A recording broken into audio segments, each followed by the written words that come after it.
هكمل النهاردة السؤال عن العمر. هناخد الطريقة الثالثة للسؤال عن العمر. خدنا المرة اللي فاتت طريقة رسمية محترمة وبعديها طريقة مهذبة شوية او محترمة شوية، وقلنا يفضل ان احنا نستخدم الطريقة الرسمية المحترمة في السؤال عن العمر لو بتكلم مع اشخاص اول مرة بعرفهم او بتعرف عليهم، او اشخاص كبيرة في السن، او اشخاص ذو منصب. طيب هناخد بقى الطريقة الثالثة وهي طريقة عامية جدا او عادية جدا اللي هي غير محترمة زي ما احنا بنقول نو ميوتسالية.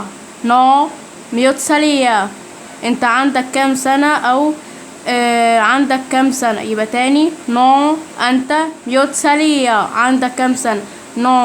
نو اللي هو انت. نو ميوتسالية انت عندك كام سنة او عندك كام سنة. يبقى تاني عندي الطريقة العادية او الطريقة العامية خالص وما انصحش ان اي حد يستخدمها. نو ميوتسالية عندك كام سنة او انت عندك كام سنة.